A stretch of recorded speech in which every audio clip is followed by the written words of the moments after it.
sur Stefayako, le podcast qui met l'épiderme sur écoute. Ici, il est question du tatouage, de sa dimension artistique, thérapeutique ou sociologique. J'accueille des personnalités du monde du tatouage qui me donnent leur propre définition de cette pratique de modification corporelle. Un point de vue engagé, médical, anthropologique, spirituel, créatif. Bonne écoute!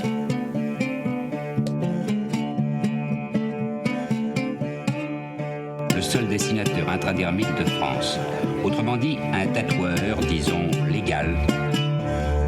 Combien de temps pour faire un tatouage? Tout est variable. Est-ce que ça fait mal? Stefayako.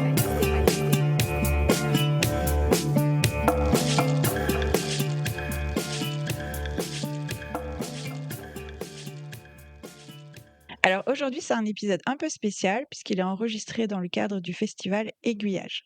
Donc le thème de cette année, le thème du festival, c'est Nautilus. On va donc parler de tatouage de marins, d'exploration et de voyages réels ou imaginaires. Alors pour creuser tout ça, j'ai le plaisir de recevoir deux invités. Donc Alexandra, salut Alexandra. Bonjour. Donc Alexandra Brett, tu es photographe et autrice sur l'histoire du tatouage. Tout à fait. Salut Blaise. Hello. Alors Blaise Bavure, tu es tatoueur au style graphique et aussi ancien prof de philo. Oui, tout à fait. Top, donc ça va être intéressant. On va explorer un sujet qui va nous faire un peu naviguer, on va dire, entre les siècles, les symboles, les récits de vie et notamment de tatouages de marins. Je voudrais qu'on commence avec toi, Alexandra, pour que tu puisses nous dire un peu historiquement à quoi ressemblait un tatouage de marin. Alors, les premiers tatouages de marins, historiquement, c'est l'encre de marine et les initiales. Quand un marin commençait sa carrière, en fait, d'ailleurs, j'ai trouvé des gravures de jeunes mousses. Il faut savoir que les mousses commençaient à l'âge entre 9 et 12 ans maximum. Et donc, en fait, tu vois des gravures du 19e siècle où le jeune mousse se fait tatouer ses initiales par un marin expérimenté. Et donc les initiales avaient, pour, but, en fait, si le marin, mourait, c'était de savoir déjà à qui appartenait le corps. Et la croix, donc religieuse, c'était pour bénéficier d'une sépulture religieuse. Puis un peu plus tard, les initiales dédiées aux êtres aimés. Donc en fait, le tatouage chez les marins, il va commencer avec le tatouage religieux. Il faut savoir que le tatouage religieux, il existe, depuis très, très longtemps. On parle du 6e siècle, et les marins, en fait, c'est un peu l'équivalent des soldats, c'est-à-dire ce sont des personnes qui meurent, en mer et qui sont remplaçables et il y a pas de formation pour devenir marin, on apprend sur le tas. Et surtout, il y a une forte mortalité, dans les océans parce que, la navigation, elle est escalait à cette époque-là. Les bateaux, il faut monter sur le mât, tu as les tempêtes, les naufrages et cetera. Et donc le marin, c'est un être, superstitieux, qui a besoin d'être, religieux, mais pas dans le sens, dogmatique, du terme. C'est-à-dire qu'il a vraiment besoin, d'avoir une cohésion avec son équipe et donc cette religiosité, elle entre dans cette cohésion d'équipe et dans le fait de devoir survivre sur un bateau pendant un temps donné. Et donc, à l'origine, les marins vont transporter, des ex-voto. Donc tu as Cabantou et Buty qui sont des spécialistes, de l'histoire, maritime, qui expliquent que les marins, en fait, transportent des bouts de cierge bénits. Cette description de tatouage, on la retrouve aussi parce que Ira Day, qui est un historien américain, spécialisé dans la marine, en fait, va faire un rapport dans les années, je crois 80, sur en fait, le tatouage des marins, du XVIIe au XIXe siècle grâce à un document qui s'appelle le SPCA, et qui va être, créé par les États-Unis, justement pour protéger leurs marins parce que pareil, au XVIIIe siècle, la Royal Navy va pratiquer ce qu'on appelle, l'impressment. Donc elle enrôle de force, beaucoup de marins, des colonies américaines parce qu'elle considère que, les sujets qui sont, dans les colonies, en Amérique du Nord sont les sujets de la reine et sont pas en fait, les colons et les futurs Américains.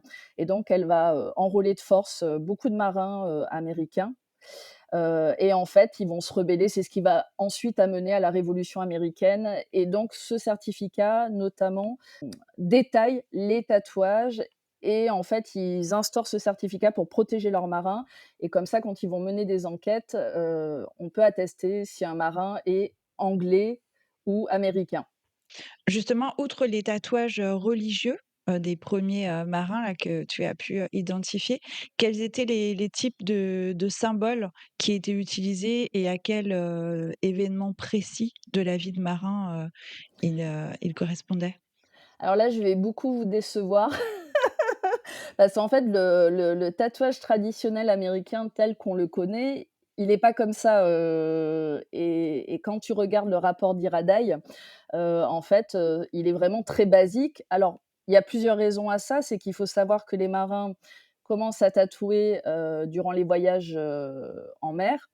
Donc ils tatouent au faisceau d'aiguilles, ce qu'on appelle le handpoke. Ils développent des petits outils avec des petites aiguilles et puis, ils vont s'aider, comment ils vont faire les pigments, alors souvent avec de l'encre de Chine, mais bon, certains parlent de la poudre à canon et en fait, il semble que c'était pas possible, mais bon et donc du fait que, les outils soient, des outils de handpoke en fait et qu'on surtout on est en mer, donc on n'a pas de moyen de se désinfecter et cetera, donc les motifs sont très simples, hein. On est vraiment sur la croix, sur les initiales, et souvent les tatouages sont faits en ce qu'ils appellent bleu, mais en fait c'est du noir, encre de Chine et vermillon, donc rouge. Du coup, moi, je suis pas spécialiste de l'histoire du tatouage, contrairement à Alexandra, mais il me semblait qu'il y avait quand même des symboliques assez précises dans les tatouages de marins. L'encre de marin, qui est une symbolique parmi d'autres, c'est une forme de totem de protection pour le marin, dans la mesure où se faire tatouer ça, c'est une manière de se protéger contre le fait de se perdre en mer ou de sombrer, par exemple, idem pour le phare, ou alors au contraire, il y a des tatouages qui symbolisent aussi des voyages, en fait, tout simplement. Par exemple, le 3 mâts, il me semble que c'était un tatouage réservé aux marins qui dépassaient le cap Horn, par exemple. C'est un témoignage dans la peau qui consiste à montrer visuellement, oui, que j'ai fait ce voyage-là et pas un autre, et que je fais partie de la catégorie de marins qui a dépassé le cap Horn. Tous ces symboles-là, tout ce folklore lié, aux marins, aux voyages et cetera, il va vraiment se développer aux États-Unis au début du XXe siècle. Les tout premiers marins, vraiment, déjà, ils ont des motifs très simples.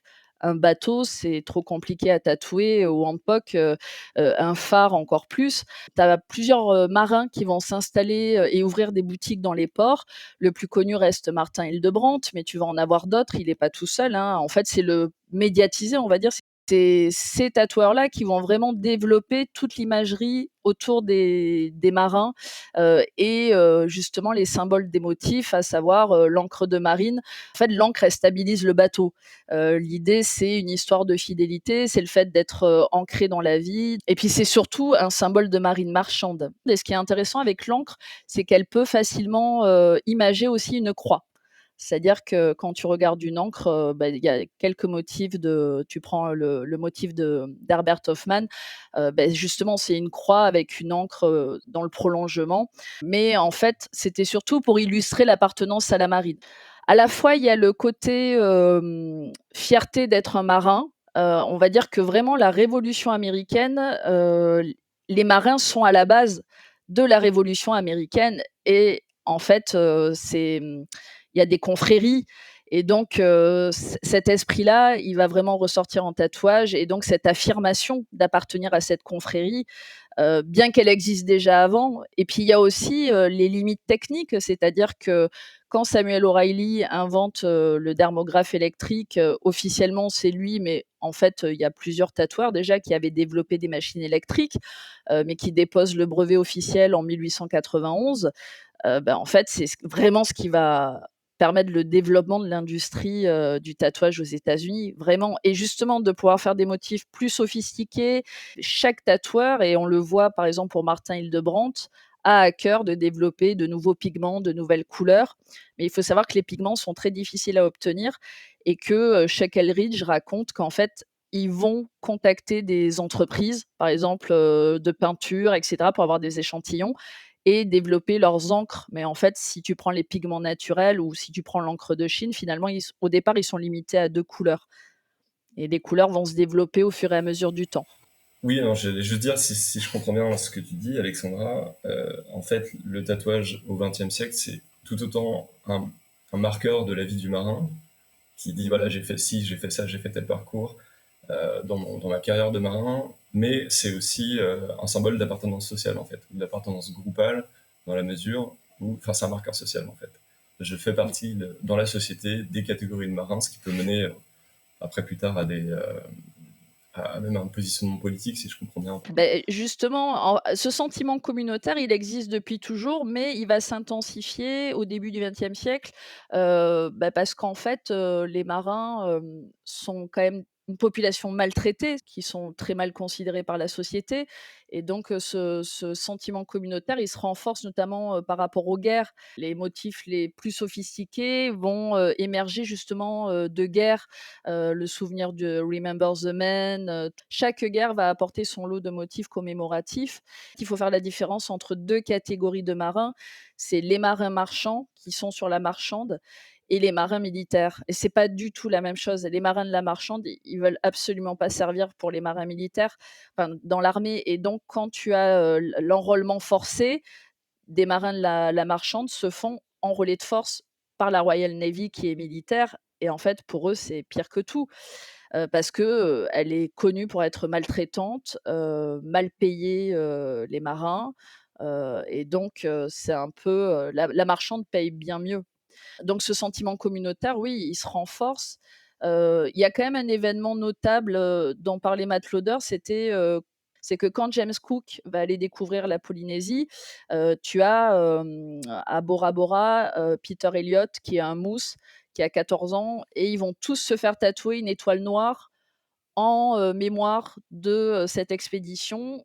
Une étoile noire qui n'appartient pas au tatouage polynésien, mais qui sera tatouée de manière traditionnelle sur la peau et je trouve assez intéressant de se dire qu'en fait, ça fait partie d'un souvenir de voyage finalement, collectif. Qu'est-ce que ça représente pour toi, Blaise, justement ce rite de passage, qui est inscrit dans la peau des marins? Comment toi tu le vois? Là, on est dans le cas d'un tatouage qui fait fonction de marqueur social, en fait. C'est-à-dire que se faire tatouer, ça te donne une place dans la société.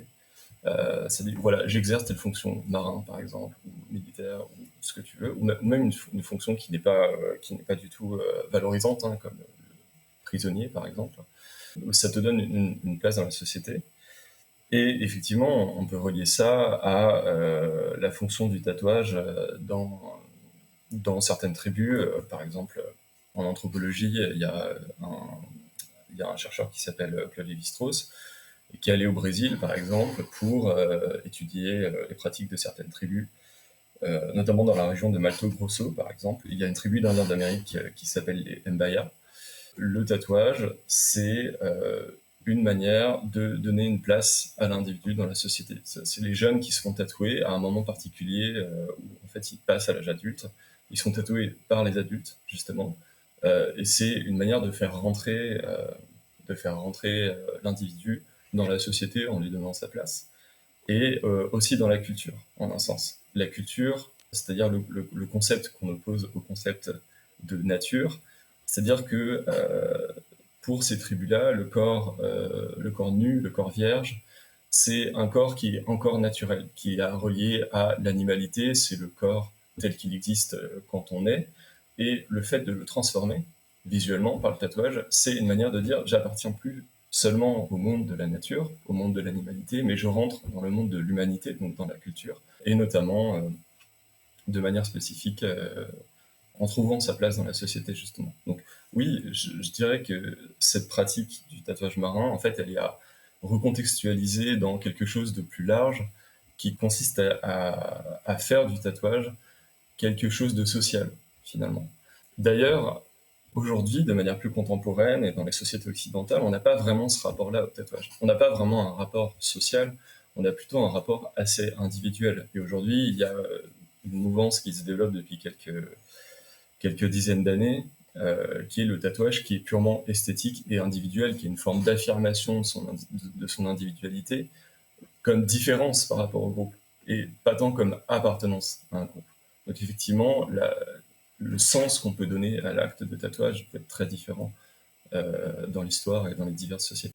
Ce que je trouve, très intéressant, c'est quand tu parles justement des tribus et du fait d'avoir, son premier tatouage comme un marquage de passage à l'âge adulte et ça, en fait, quand tu regardes les gravures, des marins, de jeunes marins où on voit de jeunes mousses qui ont une dizaine d'années qui se font tatouer par un vieux marin, pour moi, c'est le même rituel, en fait. C'est l'entrée dans la communauté des marins, dire: Maintenant, tu fais partie de notre tribu». Mais j'ai l'impression avec le marquage corporel et le tatouage, on est toujours dans une dialectique de l'identité et de la différence, en fait. Dans le sens où à la fois le tatouage est un marqueur d'identité dans la mesure où on dit j'appartiens à un groupe, et même aujourd'hui, en fait, de manière contemporaine, j'ai dit que le tatouage est une forme de tentative d'individuation, de marquer sa différence par rapport aux autres. Mais en fait, quand on regarde, il y a des tendances de tatouage aujourd'hui qui, sociologiquement, font dire qu'on appartient à telle ou telle catégorie sociale. Voilà, j'appartiens à la catégorie sociale des gens qui sont tatoués, et puis dans le tatouage, je sais pas, par exemple, tu peux te faire un tatouage illustratif, tu peux te faire un tatouage réaliste, tu peux te faire un tatouage japonais, et c'est pas du hasard ce choix-là. C'est aussi le marqueur de l'entrée dans une communauté. Et les gens sociologiquement, qui vont se faire du japonais, par exemple, c'est pas la même catégorie sociale de gens qui vont se faire des petites fleurs illustratives en couleur, par exemple. Donc, en un sens, le tatouage est toujours marqueur d'appartenance, d'identité et d'appartenance à un groupe, et en même temps toujours de différence par rapport à un autre groupe. Et par exemple, même si on revient dans le cas des tribus, le fait de se faire tatouer marque l'appartenance à une tribu, mais aussi la différence par rapport à d'autres tribus qui vont avoir d'autres types de tatouages, d'autres types de symboles, etc. Donc, on n'est jamais que dans le tatouage identitaire ou dans le tatouage pour se différencier de quelque chose d'autre, c'est toujours les deux à la fois, en fait. Quand on parle, de différenciation, mais aussi, quand on pense aux marins, on pense au voyage et je me dis, peut-être tu peux me répondre, Blaise, là-dessus, mais, si on imagine la peau comme une, cartographie de ces voyages, en tant que marin, de ces voyages et de ces expériences, est-ce que, finalement, on devient une sorte, d'archive, vivante de sa propre vie, une sorte de le corps comme si le corps devient un carnet de bord, de sa vie. Ouais, bah, complètement. On peut voir le tatouage effectivement comme un. Il y avait un auteur qui avait une belle formule, je sais plus qui c'est précisément, qui dit que le tatouage de marin, c'est la mémoire dans la peau, c'est l'autobiographie de ceux qui ne savent pas écrire, en un sens. Donc c'est le marquage du passé, le marquage de sa propre histoire. Alors c'est pas voilà, une histoire purement individuelle, mais souvent c'est des histoires de groupe, hein, comme on disait par exemple, l'exemple que tu prenais, Alexandra, se faire tatouer l'étoile noire pour dire bah, j'ai fait partie de cette expédition qui allait à tel endroit, etc. C'est un marquage de sa propre histoire dans la peau, et en un sens, pour développer un petit peu sur un plan philosophique, je dirais que ça pose la question en un sens, de l'identité, de la permanence ou non de ce que nous sommes. Dans la mesure où graver sa propre histoire sur soi, c'est une forme de fixation de l'identité. C'est-à-dire, voilà, je me souviendrai toute ma vie que j'ai fait ça, que j'ai fait tel événement, que j'ai été ci ou ça en termes de fonction sociale, ou de fonction sur un bateau, par exemple. Et ça contrevient beaucoup à ce fait que nous sommes quand même des êtres en perpétuel changement. On est toujours en train de changer de manière corporelle, par exemple, notre corps change, notre apparence change, de manière psychologique, la manière dont on réfléchit, nos valeurs peuvent changer au cours du temps, notre situation évidemment change en permanence. Et c'est quelque chose qui est déjà discuté dans l'Antiquité, en philosophie, chez Platon notamment. Il y a un très beau texte où il explique que nous sommes des êtres en changement permanent qui sont toujours en train de se différencier d'eux-mêmes au cours du temps. Et un exemple très simple, c'est est-ce que vous diriez que vous êtes la même personne que l'enfant que vous étiez à 5 ou 10 ans? Bon, bah, non, à la fois psychologiquement, physiquement, situationnellement, c'est presque comme si on avait plusieurs vies dans une seule vie, en fait. Et le tatouage vient, en un sens, rejeter cette impermanence, contrecarrer cette fluidité en disant non, en fait, cette histoire, ça marque l'identité au cours du temps, finalement. C'est-à-dire que la personne que j'étais, même si je ne la suis plus, finalement, je sais qu'elle a existé à cause de ce tatouage qui est un marqueur visuel de mon propre passé. C'est très intéressant ce que tu dis parce qu'en fait, et ce que tu dis aussi, Steph, c'est qu'effectivement, c'est une histoire d'archives vivantes. Si tu prends, les premiers récits de voyage, ce sont justement les récits de pèlerinage.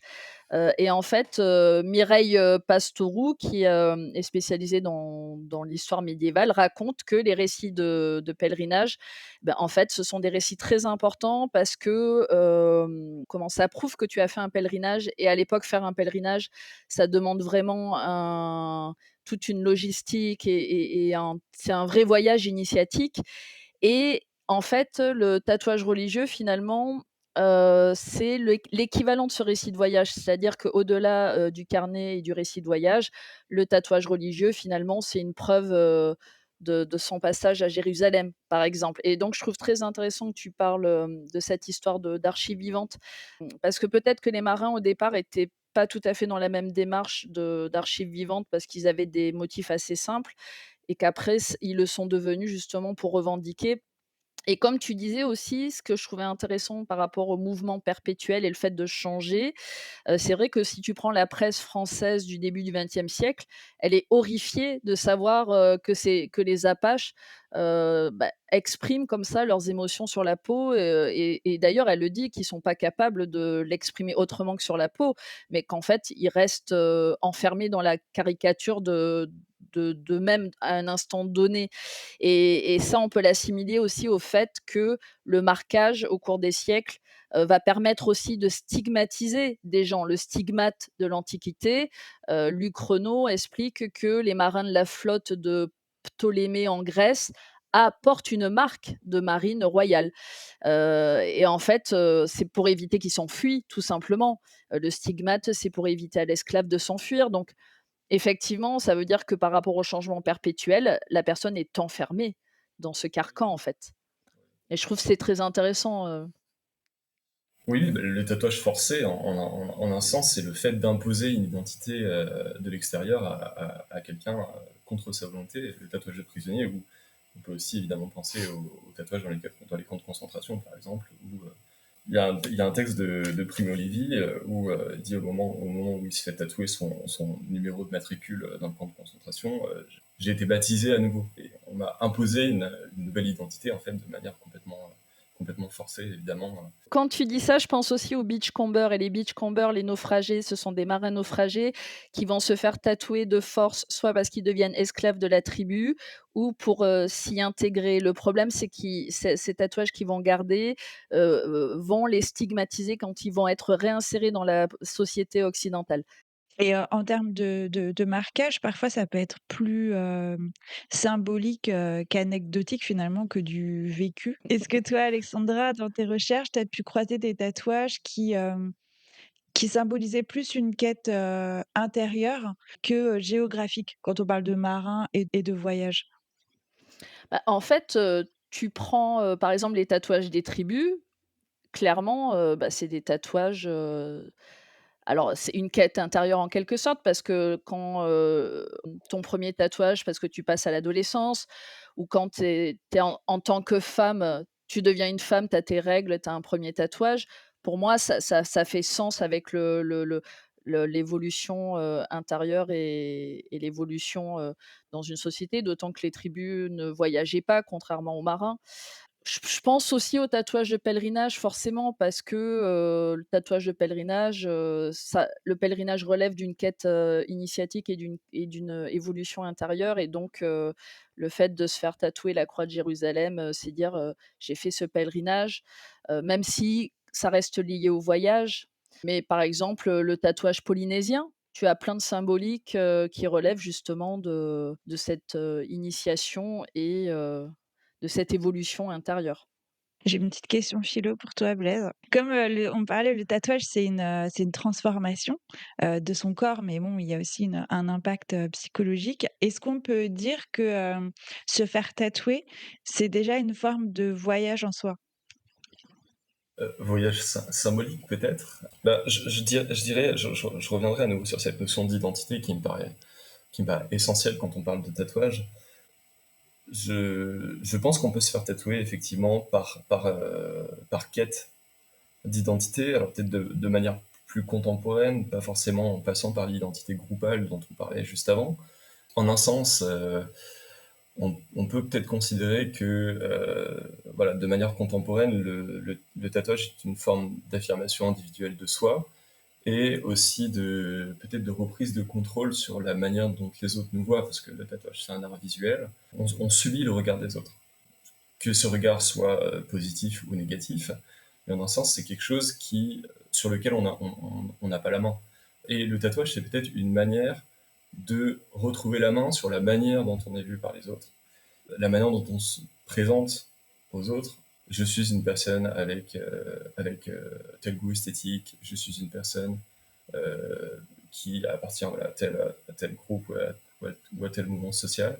C'est une manière de s'affirmer, de reprendre possession ou de reprendre la main sur le regard d'autrui. Alors peut-être que dans ce sens-là, on peut parler de voyage, dans le sens où, en un sens, on se réinvente par rapport au regard que peut apposer sur nous autrui, la société. Donc oui, peut-être sur un plan métaphorique, on peut peut-être dire ça en effet. Effectivement, comme tu dis, je pense que, on vit dans une société qui nous permet aussi d'utiliser le tatouage comme une réaffirmation de soi.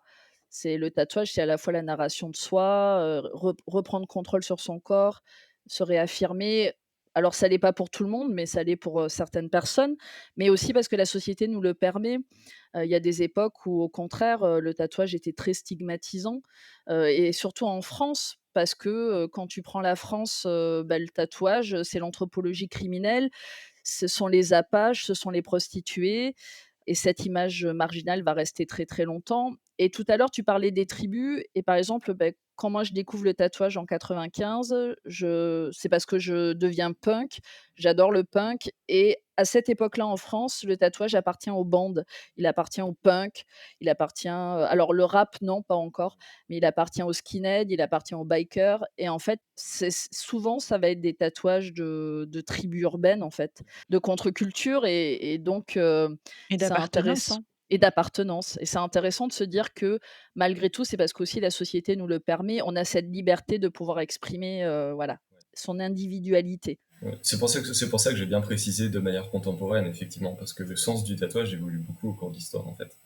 Et effectivement, je pense que ce dont j'ai parlé, cette idée de tatouage comme réappropriation de soi, comme affirmation de sa propre liberté, d'être et de paraître ce que je veux au regard d'autrui, c'est hyper nouveau, en fait. Ça date de quelques dizaines d'années, en fait. Oui, la perception du tatouage, pour soi-même ou par les autres a beaucoup bougé, c'est certain. Justement, le tatouage de marin est encore beaucoup, utilisé de nos jours. Est-ce que vous pensez que c'est toujours porteur de sens ou c'est devenu, purement esthétique? Alors c'est une question très intéressante. Moi j'ai un marin qui m'a contacté parce qu'il est dans la marine. Alors c'est plus la marine, la vision romantique de la marine, d'avant, c'est-à-dire le bateau à voile, et le marin un peu, avec son air bourru et évidemment c'est moderne. Je pense que ce rituel du marin tatoué, elle existe encore, mais qu'elle a de sens que pour les marins. Quand tu vois beaucoup de gens, même moi la première, hein, c'est un style de tatouage que j'adore et j'ai quelques symboliques. Pareil. Beh, ouais et elles n'ont pas de sens, mais elles ont du sens pour nous parce que, voilà, on a en fait le tatouage traditionnel électrique, parce que c'est vrai que Sacha m'avait fait la remarque. Moi, j'ai fait un bouquin sur le tatouage traditionnel américain, mais en fait, le tatouage traditionnel électrique, parce qu'il faut savoir que tu vas retrouver des tatou flash, similaires, au Danemark, enfin dans toutes les traditions maritimes, et dans chaque port de ce monde, tu vas retrouver des tatou flash similaires. Et quand je suis allée en Finlande, voir la collection de Willie Robinson, il a des tatou flash de Jimmy O de Hong Kong qui, en fait, reprend les thématiques de marins. Donc les marins, quand ils vont se faire tatouer, dans tous les ports de ce monde, bon, les thématiques sont similaires et elles ont du sens, pour, celui qui est marin et qui voyage. Et alors après, peut-être que ce sens, est édulcoré maintenant, parce que, justement, la tradition des marins est plus la même. Mais elle est en ce sens populaire, le tatouage traditionnel électrique est populaire parce que les thématiques qu'il aborde parlent à tout un chacun, que ça soit l'amour, la religion, enfin la religion, j'entends toujours, hein, au sens, la spiritualité, le fait de survivre et bah, justement l'encre de marine, la fidélité, l'hirondelle, le retour, à la maison, enfin La liberté, tous les symboles de liberté, ça parle à tout le c'est monde. ça. Donc on peut le transposer, à soi sans être marin, légitimement. Et d'ailleurs, c'est en ce sens que moi j'aime beaucoup le travail de Sailor Jerry parce qu'il a donné tout le côté fun, de qui est d'ailleurs le plus populaire du tatouage traditionnel, électrique, et avec des thématiques, avec les pin-up, avec, du tatouage rigolo, le fameux singe où, son anus en fait forme un O. Bon, et donc c'est en ça que, il n'y a pas de jugement à porter sur le fait que des gens qui ne sont pas marins portent des tatouages de marins. Après effectivement, peut-être que toute la portée symbolique et spirituelle de ce que les marins vivaient en mer, bah, évidemment, on n'a pas survécu à des naufrages, on n'a pas affronté, l'océan déchaîné, donc mais on a nos tempêtes, intérieures aussi. Exactement, puis il y a l'esthétique, il y a la dimension esthétique qui Tout à est, fait. comme disait Blaise tout à l'heure, une dimension, hyper importante, de nos jours. Et justement, c'est la distinction que j'avais envie de faire. Je dirais que porter un tatouage de marin alors qu'on n'est pas marin aujourd'hui, ça n'a pas de sens, mais ça ne veut pas forcément dire pour autant que ça n'a pas de valeur. Je veux dire que c'est des tatouages qui perdent leur portée symbolique. Qu'est-ce que c'est qu'un symbole? C'est un signe qui fait le lien entre quelque chose, ça peut être un signe visuel par exemple, qui symbolise quelque chose de la réalité. Dans le cas du marin, ce quelque chose de la réalité, ça peut être, par exemple, j'ai fait un voyage, j'ai traversé l'Atlantique, par exemple. Et effectivement, porter ce symbole alors que, en fait, dans la réalité, t'as pas traversé l'Atlantique, du coup, ça fait perdre de son sens à la chose. Mais on peut y trouver, pour autant, une valeur esthétique et non pas symbolique. On peut considérer que un tatouage est beau pour lui-même et, disons, mettre un petit peu de côté sa valeur symbolique. Et moi, je trouve ça totalement OK, personnellement. Les tatoueurs de marins ou les tatoueurs japonais ou les tatoueurs de tout type de culture, en fait, sont aussi, en un sens, des artistes, cherchent à créer quelque chose de plaisant et, esthétiquement, et on peut tout à fait, on peut tout à fait vouloir se faire tatouer simplement pour cette raison-là. Ouais, justement, si notre corps est, une sorte de véhicule et comme si notre corps était un navire, on peut à travers ces différentes symboliques, même si ça n'appartient pas à notre époque, mais on peut, y trouver, un peu comme une boussole, on y met, le sens qu'on veut, la symbolique, qu'on veut, ça nous parle et ça tout en rendant, hommage à une culture ancienne et je pense pas que ça soit, irrespectueux. En revanche, je pense que c'est important de connaître, cette culture avant de se faire tatouer un motif, traditionnel. D'ailleurs, ce que je voulais aussi dire, c'est que, dans les styles, de tatouage actuels, tu as des styles prédominants qui sont, éprouvés par le temps. Le tatouage traditionnel électrique, clairement, il en fait partie. C'est, bold line, à plat de couleurs, et c'est ce qui fait que c'est un tatouage qui vieillit bien. Et je pense qu'au-delà, quand on parle d'esthétisme, justement, c'est aussi la pérennité du tatouage que tu portes. Et en ce sens, le tatouage traditionnel, électrique ou américain est un tatouage éprouvé par le temps et qui vieillit bien, en fait, tout comme le japonais, tout comme le polynésien. Merci beaucoup à tous les 2 pour cet échange fort intéressant. Merci. Merci, avec plaisir. Ça vous a plu? Alors, j'ai besoin de vous. Abonnez-vous, notez le podcast avec plein de petites étoiles et n'hésitez pas à commenter, cela m'intéresse vraiment d'avoir votre avis. Je suis aussi sur Instagram, Facebook et le blog. C'est tout simple, c'est Stéphayako. Merci.